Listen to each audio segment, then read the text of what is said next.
رب اشرح لی صدری ویسر لی امری واحلل عقدۃ من لسانی۔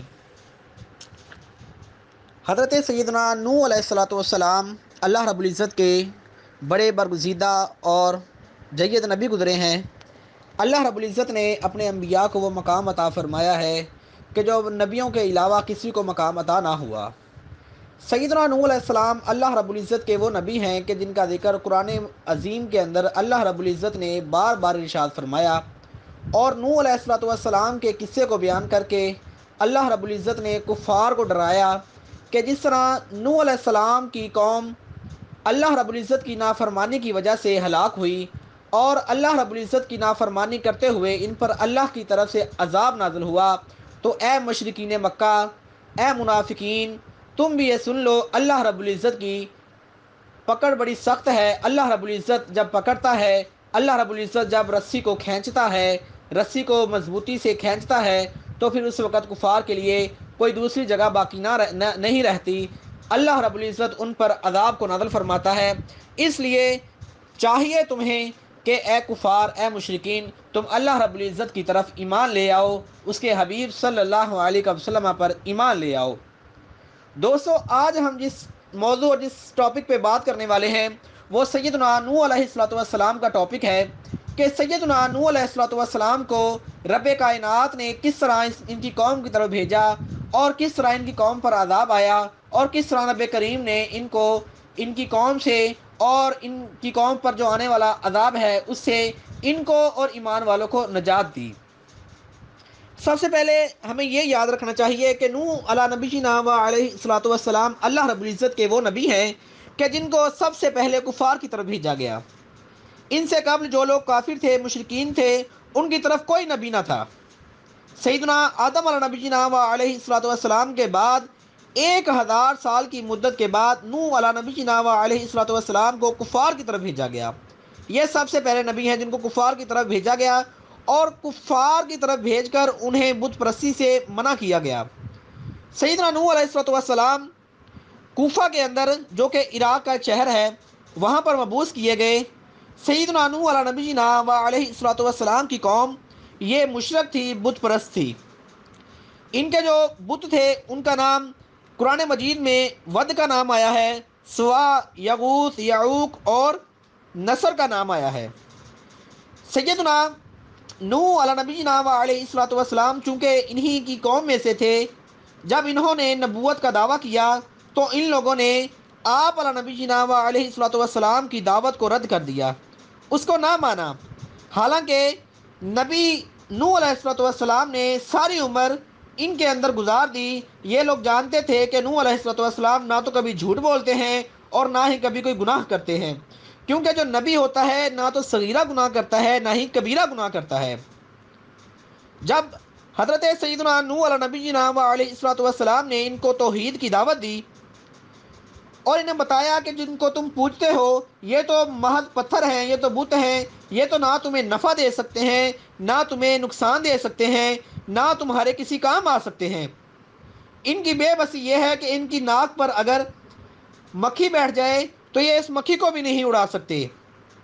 سیدنا نوح علیہ نبینا و علیہ السلام نے جب ان کو توحید کی دعوت دی تو ان کی قوم نے ان کا مذاق اڑایا اور انہیں کہا کہ اے نوح، کیا تم ہم سے مذاق کرتے ہو؟ ہمارے خداؤں کے بارے میں ایسے الفاظ نہ استعمال کرو۔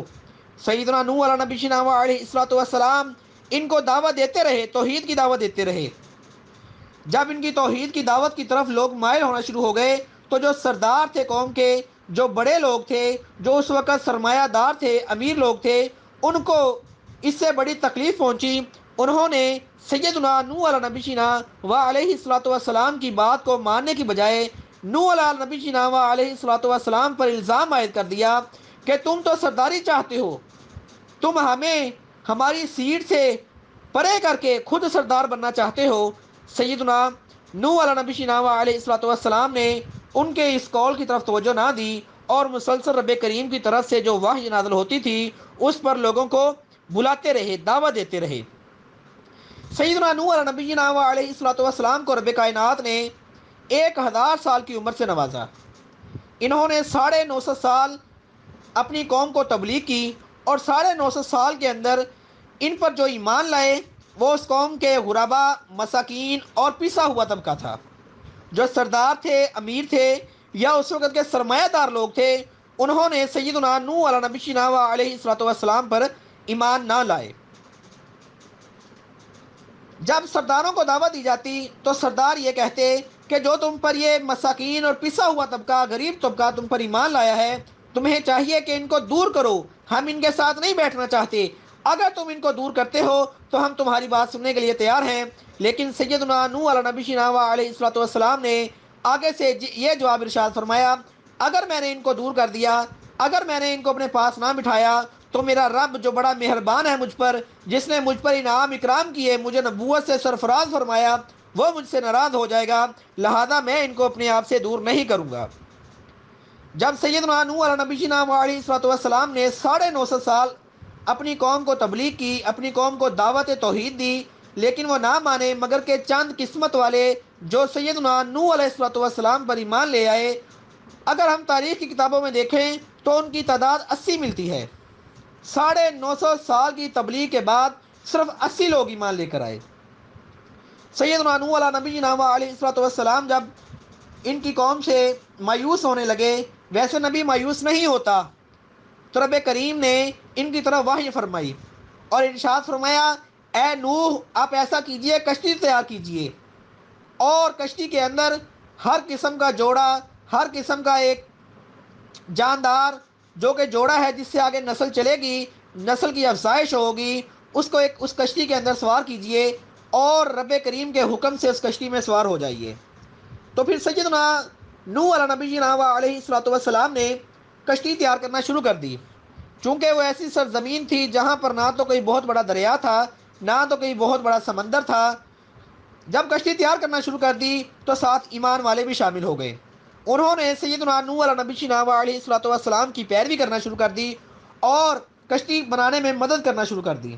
جب وہاں سے قوم کے سردار یا قوم کے امیر سرمایہ دار گزرتے تو نوح علیہ الصلوۃ والسلام کو ٹچکر کرتے اور کہتے، مذاق کرتے اور کہتے، اے نوح کیا تو نے توحید کی دعوت کو چھوڑ کر بڑھائی کا کام شروع کر دیا ہے؟ کارپینٹر بن گئے ہو کہ تم لکڑی کا کام کرتے ہو اور توحید کی دعوت کو چھوڑ دیا ہے؟ سیدنا نوح علیہ نبینا و علیہ الصلوۃ والسلام خاموش رہتے اور اپنے کام جاری رکھتے، حتیٰ کہ ایک کشتی بنا لی گئی، بہت بڑی کشتی بنائی گئی۔ اس کشتی کی 3 منزلیں تھیں۔ پہلی منزل کے اندر سیدنا نوح علیہ نبینا و علیہ الصلوۃ والسلام نے جانوروں کو داخل کیا، دوسری منزل کے اندر تمام انسان جو کہ نوح علیہ الصلوۃ والسلام پر ایمان لائے تھے ان کو داخل کیا، اور جو آخری منزل تھی اس میں پرندوں کو داخل کیا گیا۔ سیدنا نوح علیہ نبینا و علیہ الصلوۃ والسلام کے 4 بیٹے تھے، ان میں سے 3 ایمان لائے، ایک کا نام حام، دوسرے کا نام سام، تیسرے کا نام یافس تھا، اور جو چوتھا تھا اس کا نام یام تھا، وہ کافر رہا اور وہ نوح علیہ نبینا و علیہ الصلوۃ والسلام پر ایمان نہ لایا۔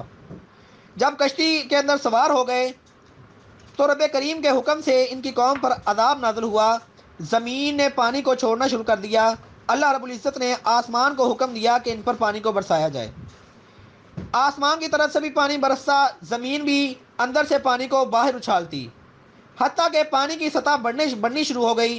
جب پانی کی سطح بڑھنی شروع ہو گئی، جو کفار تھے جن کو نوح علیہ نبینا و علیہ الصلوۃ والسلام نے ڈرایا تھا، وہ لوگ اب خوفزدہ ہونا شروع ہو گئے۔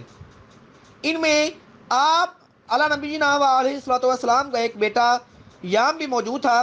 جب پانی کی سطح بلند ہونا شروع ہوئی تو نوح علیہ نبینا و علیہ الصلوۃ والسلام نے اپنے بیٹے کو دعوت دی کہ اب بھی وقت ہے، کشتی کے اندر سوار ہو جاؤ، تو اس نے کہا، نہیں، میں سامنے والی پہاڑی کے اوپر چڑھ جاؤں گا اور اپنی جان کو بچا لوں گا۔ اللہ کے حکم سے کشتی کو بند کر دیا گیا اور اس میں پانی داخل ہونے کی کوئی جگہ باقی نہ رہی۔ اتنا پانی تھا، اتنا سیلاب آیا کہ روئے زمین کے اوپر کوئی جگہ ایسی نہ تھی جو کہ پانی کے اندر ڈوب نہ گئی ہو، حتیٰ کہ بڑی بڑی پہاڑوں کی جو چوٹیاں تھیں وہ بھی پانی کے اندر ڈوب گئی، وہ بھی پانی کے اندر ڈوب گئی۔ سیدنا نوح علیہ نبینا و علیہ الصلوۃ والسلام نے اللہ کے حکم سے اس کشتی کو جاری رکھا اور اس کشتی کے اندر سوار رہے۔ پھر جب تمام کے تمام کفار ہوئے زمین پر ہر جاندار مر گیا تو رب کریم کے حکم سے پانی زمین کے اندر سمٹنا شروع ہو گیا اور اعلیٰ نبی شنا علیہ السلام کی کشتی جوتی پہاڑ کے ساتھ جا کے لگ گئی۔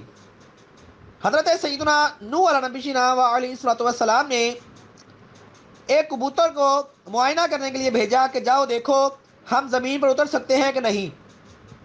وہ واپسی پر آیا پیغام لے کر کے آپ زمین پر اترا جا سکتا ہے۔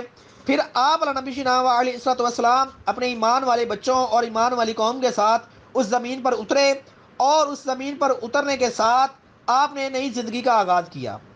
اسی وجہ سے سیدنا نوح علیہ نبی علیہ السلام کو آدم ثانی بھی کہا جاتا ہے کہ انہی کے بچوں سے، انہی ایمان والوں سے آگے نسل شروع ہوئی، انہی کی وجہ سے آگے انسان پیدا ہوئے۔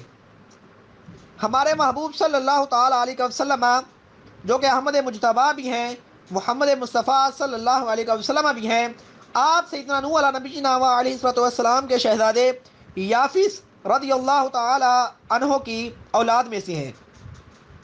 آپ کا سلسلہ نسب دیکھا جائے تو یافس تک پہنچتا ہے۔ ہم سب بھی نوح علیہ نبی علیہ السلام کی اس اولاد میں اور اس قوم میں سے ہیں جو کہ ایمان والے تھے۔ انہی سے آگے نسل چلی، جو جانور ہیں، جو جانور کا ایک ایک جوڑا اس کشتی کے اندر سوار کر لیا گیا تھا، اسی سے آگے جانور بھی چلے، اسی سے آگے پرندے بھی چلے۔ پھر انہوں نے زمین پر کھیتی کی، اناج اگایا، باغات اگائے، پھر انہوں نے مختلف جگہوں پر رہائشیں اختیار کی۔ اللہ رب العزت نے ان کی اولاد میں کثرت عطا فرمائی۔ آج ہم دیکھیں ان 80 افراد سے یہ دنیا چلی، اور آج 7.5 ارب کے قریب اس دنیا کی آبادی ہے۔ بے شک اللہ تعالیٰ ایمان والوں کو بڑی کثرت اور برکت عطا فرماتا ہے۔ اللہ رب العزت سے دعا ہے کہ سیدنا نوح علیہ نبی شینا علیہ السلام کی توحید پر ہمیں عمل کرنے کی توفیق عطا فرمائے اور ہمیں نیکی کا رستہ دکھائے۔ آمین بجاہ سید العالمین صلی اللہ تعالیٰ علیہ وسلم۔ آپ لوگوں سے گزارش ہے کہ ہمارے چینل کو سبسکرائب کریں، اور اگر ویڈیو پسند آئے اس کو لائک کریں اور اپنے دوستوں کے ساتھ لنک کے ذریعے شیئر کریں۔